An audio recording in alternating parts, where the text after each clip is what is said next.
Ave Maria, cheia de graça, o Senhor é convosco. Bendita sois vós entre as mulheres, e bendito é o fruto do vosso ventre, Jesus. Santa Maria, Mãe de Deus, rogai por nós, pecadores, agora e na hora de nossa morte. Amém. Em nome do Pai, do Filho e do Espírito Santo. Amém. Podem sentar-se.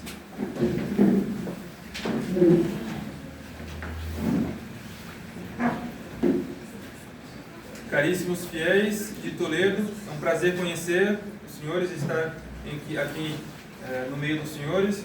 É a primeira vez que venho aqui, e já conhecia o Helder e a dona Jaqueline, pois eu tinha vindo ao Paraná há 10 anos atrás, em maio de 2016, eu ainda não era padre, vinha acompanhando o Dom Tomás como ajudante, mas ainda não tinha vindo aqui a Toledo, porque na época eles ainda moravam por lá, em Foz.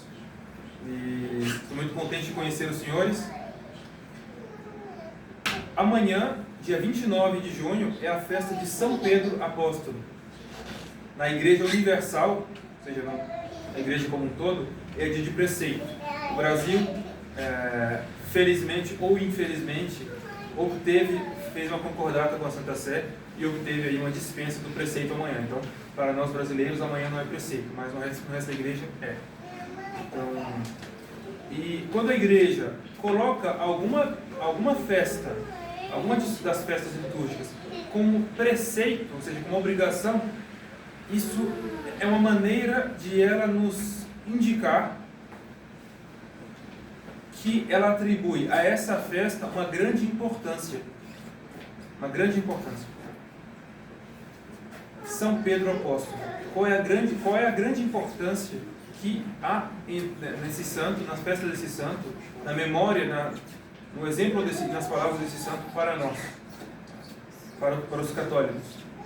São Pedro foi o primeiro Papa, foi sobre a rocha, que é São Pedro, sobre a pedra que é São Pedro, que Nosso Senhor instituiu, fundou a Santa Igreja.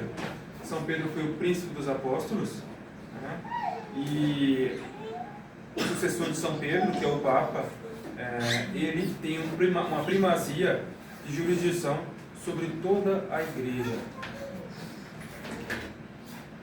Mas, particularmente para nós que vivemos a atual crise na Igreja, tão dolorosa, tão difícil, né, tão terrível, que assola as almas, que faz com que tantas almas se percam, né, sobretudo por ser uma crise não simplesmente moral, mas uma crise de fé e de autoridade, onde as autoridades legitimamente constituídas, as autoridades eclesiásticas, em sua grande maioria, incluindo o Papa, têm contribuído para a destruição da Igreja, propagando inclusive falsas doutrinas contrárias ao que a Igreja sempre ensinou, contrárias à doutrina católica.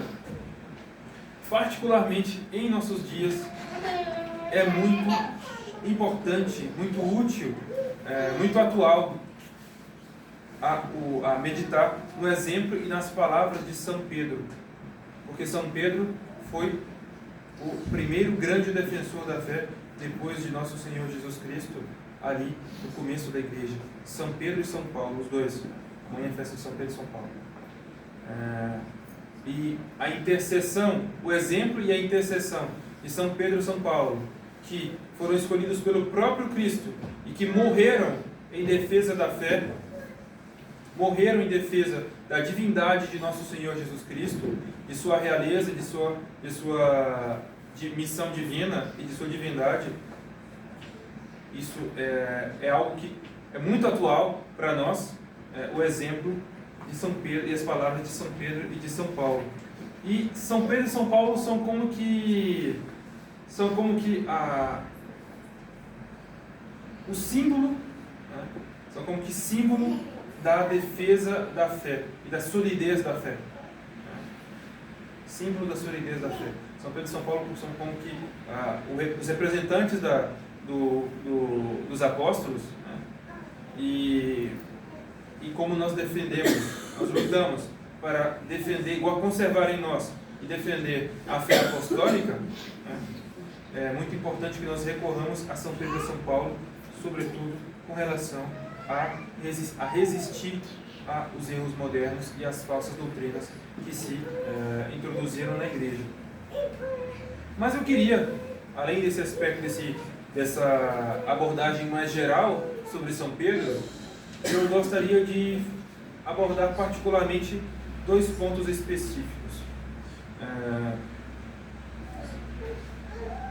São Pedro, em uma de suas epístolas, ele diz o seguinte, vou tentar dar a citação de cor, porque ele diz: estejais prontos para dar a quem quer que vos pergunte as razões da vossa esperança. Estejais prontos para dar a quem quer que vos pergunte quais são as razões da vossa esperança. Quais são as razões da nossa esperança? São as verdades da fé. São as verdades da fé. As verdades da fé, ou seja, aquilo que nosso Senhor nos prometeu e nos ensinou, são as razões pelas quais nós esperamos o céu. Nós esperamos a vida eterna, baseados no ensinamento de nosso Senhor Jesus Cristo. Então, São Pedro está dizendo que nós devemos estar prontos a dar a quem quer que nos pergunte as razões da nossa esperança, ou seja, saber explicar as verdades da fé. E ele diz isso não aos apóstolos ou aos clérigos, ele diz isso aos fiéis. Ele está escrevendo aquela epístola aos fiéis, né, da igreja como um todo. Estejais prontos a dar a quem quer que vos pergunte as razões da vossa esperança, ou seja, estejais prontos para explicar a quem quer que vos pergunte, né, os dogmas da fé, os mistérios da fé católica. É necessário a todo católico ter um conhecimento, não que ele necessariamente seja um teólogo, um filósofo, alguém que... Não, mas é necessário que um católico saiba explicar minimamente, com uma explicação minimamente profunda, a quem quer que lhe pergunte sobre os dogmas da fé. Hoje em dia se diz que missa, que bom que a missa mudaram a missa do latim para a língua vernácula, porque ninguém entendia nada. Se perguntar a qualquer pessoa, a maioria das pessoas que vão à missa nova hoje em dia perguntar o que é a missa, não sabe explicar. No entanto, entre aspas, entende tudo o que está sendo dito. Não é verdade? Perguntar para uma pessoa assim, o que é a missa? Dificilmente ela vai dizer a renovação do sacrifício de nosso Senhor Jesus Cristo de maneira incruenta sobre nossos altares. Não vai dizer isso, que é o que está no catecismo. Ela não vai dizer. Por quê? Porque hoje se despreza a importância da vida intelectual na vida espiritual. O voluntarismo entrou plenamente na igreja, nos meios católicos, de modo que as pessoas hoje em dia, e muitos de nós, certamente muitos dos que estamos aqui, temos a tendência a pensar que a santidade é simplesmente amar a Deus. Mas um amor mal compreendido, porque de fato a santidade é amar a Deus. De fato. A essência da santidade é o amor a Deus. Mas um amor a Deus compreendido simplesmente como rezar e ajudar o próximo. E não um amor a Deus que inclui conhecer a Deus. Conhecer e buscar cada vez mais conhecer a Deus. Ninguém ama o que não conhece. O amor a Deus supõe um conhecimento e o desejo de conhecer cada vez mais. Infelizmente, a realidade que, pelo menos eu como padre, vejo aqui e ali, né, não em todo mundo, mas que eu tenho visto, infelizmente, nas missões Brasil afora, é uma diminuição da leitura. A impressão que eu tenho conversando com as pessoas é que elas não estão lendo mais livros. Quando eu entrei na tradição em 2012, porque eu não nasci na tradição, né, mas quando eu entrei na tradição em 2012, eu me lembro que as conversas nas missões, né? Quando a gente terminava a missa, todo mundo ia conversar, todo mundo falava sobre o que estava lendo, né? Cada um estava lendo alguma coisa, um estava lendo a vida de um santo, outro estava lendo um livro sobre a crise da igreja, o outro um livro de filosofia, e a gente conversava sobre o que estava lendo, né? Compartilhava um com o outro o que estava lendo. Hoje em dia, as conversas não estão mais nesse mesmo nível. O nível baixou bastante, nos nossos meios mesmo. Nos nossos meios. E como ao mesmo tempo aumentou consideravelmente o consumo de conteúdos de internet, de vídeos, inclusive vídeos curtos, isso é bastante preocupante. Porque se os senhores não estudarem bem a doutrina, não aprofundarem a doutrina católica e os erros modernos, os problemas da crise atual, os senhores vão, mais cedo ou mais tarde, abandonar o combate. Eles vão abandonar o combate, porque vai chegar um momento que os senhores não vão saber por quê. Mas por que eu estou fazendo isso? Por que isso? Não vão saber mais. Em algum momento, né, os senhores perceberam levemente que havia um problema, a descoberta da crise atual, da crise na igreja. Houve uma descoberta em algum momento e os senhores começaram a procurar a missa de sempre, começaram a procurar padres tradicionais, começaram a procurar a tradição. Só que era necessário continuar um aprofundamento, porque os senhores não necessariamente todo mundo aqui conhece bem todos os problemas, e o fato de não conhecer bem profundamente a doutrina católica e não conhecer bem os erros modernos e o que há de errado faz com que a fé dos senhores fique frágil, instável. Um vento pode bater e levar. E os senhores não voltarem mais a frequentar essa capela, ou outra capela tradicional. Por quê? Porque os senhores não tinham convicções muito sólidas. A vida espiritual inclui conhecer a Deus. Ninguém ama, isso é coisa racional, não é nem nada doutrinal da fé, não. É uma verdade, é uma verdade puramente racional.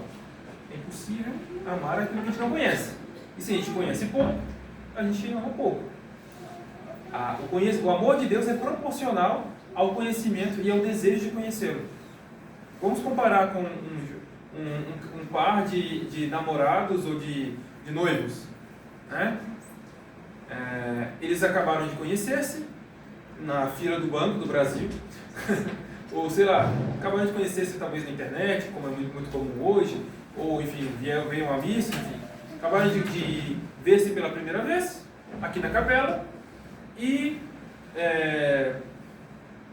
um viu virtude no outro, viu algo de virtuoso no outro e pensou: é uma boa pessoa para me casar, é uma boa moça para me casar, ou é um bom rapaz para me casar. Se houve essa admiração pelo outro que gerou um amor, um amor pequeno, inicial, porque não se conhece tão bem, né? Naturalmente, se um amou ao outro, um vai procurar conhecer cada vez mais o outro. E se em algum momento desse noivado, desse namoro, enfim, um dos dois começa a desinteressar-se para conhecer o outro, não tem mais interesse de conhecer, de perguntar como é que você está, e fala da sua família. É evidente que a pessoa não está mais interessada, né? Não está mais interessada na outra, em se casar com a outra. É evidente. Acho que é evidente para os senhores, né? Exatamente. Essa é a verdade. Se a gente não tem, fazendo o nosso exame de consciência, a gente vê que a gente não procura conhecer cada vez mais a Deus, significa que a gente está, no mínimo, a gente não está progredindo no amor de Deus. No mínimo. Se é que a gente não está cada vez mais esfriando pouco a pouco. A falta de desejo de conhecer a Deus mais profundamente é um sinal claro de um desinteresse, de uma diminuição de amor por Deus. Sim. é preciso procurar conhecer cada vez mais a Deus. E, como diz o ditado popular, uma mão lava a outra. Isso aqui a questão do amor e do conhecimento, ela é, em Deus, com relação às nossas relações com Deus, como dizer, uma ajuda a outra. Quando nós conhecemos, temos um primeiro conhecimento de Deus, esse conhecimento de Deus, na sua bondade, na sua perfeição, nos faz amá-lo. O amor nos faz querer conhecê-lo mais. E o novo grau de conhecimento nos faz amá-lo mais. E o normal é que aconteça isso. A gente vem à missa, por um ato de amor de Deus, a gente se prepara para assistir bem a missa, vem à missa, né?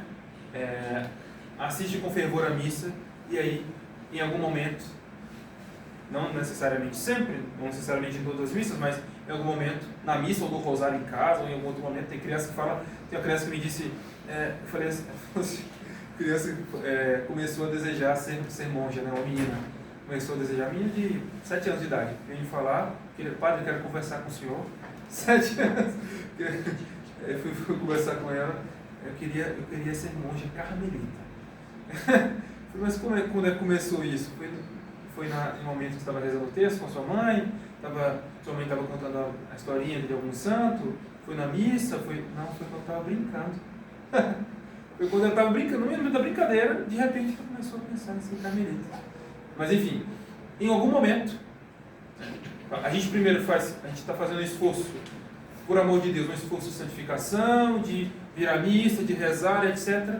Em algum momento desse esforço, o Senhor nos comunica, lança sobre nossa alma um novo raio da sua luz que nos faz enxergar um pouquinho, não digo claramente porque a gente não vê só ser fácil nessa terra, mas um conhecimento um pouquinho mais profundo sobre Deus, sobre o mistério da fé, sobre Nossa Senhora, sobre a Eucaristia, enfim.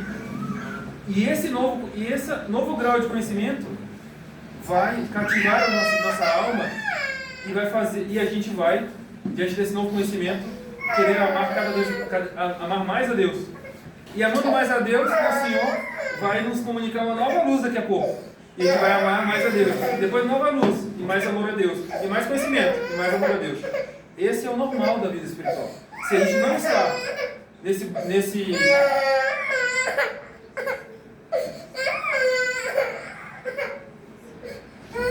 se a gente não está nesse movimento de crescer no amor de Deus, crescer no conhecimento de Deus, crescer no amor de Deus, tem alguma coisa errada. E a gente tem que se inquietar com isso. E procurar fazer algo para solucionar. E o que a gente poderia fazer para solucionar isso? Leitura. Vamos voltar a ler livros de papel, vidas de santos. Revisar o nosso catecismo, que às vezes a gente esquece. Já estudou o catecismo de São Pio X, mas se perguntar hoje aqui a alguém qual é a maneira de comungar, que está contada lá no catecismo, qual é a maneira de comungar? Talvez nem todos consigam responder, porque a gente precisa revisar de vez em quando para lembrar. Revisar o catecismo, ler a vida de um santo, ler algum livro escrito por algum santo, por algum autor espiritual bem católico, que vai nos ajudar a progredir na nossa vida espiritual. Tudo isso, essa vida de leitura diária, meia hora, eu considero uma média ideal por dia, mas que meia hora foi muito difícil ou impossível. Comece com 15 minutos. 15 também não dá. 5, 10. Logo que acordar, de preferência. Logo que acordar. Acordou, sinal da cruz, uma oraçãozinha breve, leitura. Vou começar o dia já lendo alguma passagem da vida de um santo, ainda que seja uma página, 2 páginas, 3 páginas, antes de começar o dia. Vai certamente ajudar a santificar melhor o seu dia. Você vai certamente pecar menos, vai se lembrar mais frequentemente de Deus, e vai ter um dia, normalmente, pelo menos a longo prazo, ou a médio prazo, mais fervoroso. E vai estar progredindo no conhecimento de Deus. Deus se conhece, Deus se faz conhecer pela vida dos santos também, pela doutrina, pelo catecismo, pelos livros sobre a vida espiritual, pela vida dos santos também. A gente progride no conhecimento de Deus, sim, contemplando a ação de Deus na vida dos santos.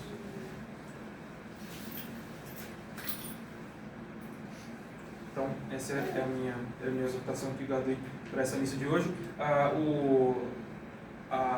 Os textos da missa de hoje falam mais sobre o amor ao próximo, né? Mas como eu fiz um sermão sobre isso lá no Paraguai hoje, e eu gravei o sermão e vou passar talvez para o El, não sei para quem, para divulgar no grupo dos senhores, o sermão que fiz no Paraguai sobre a caridade, a importância da caridade, porque é sobre isso que fala mais o texto da missa de hoje, mas eu quis aqui fazer um sermão diferente sobre outra parte da moeda, outro lado da moeda, focando em São Pedro, que nos fala, que nos ensina a estejais prontos a dar a quem quer que nos pergunte as razões da vossa esperança.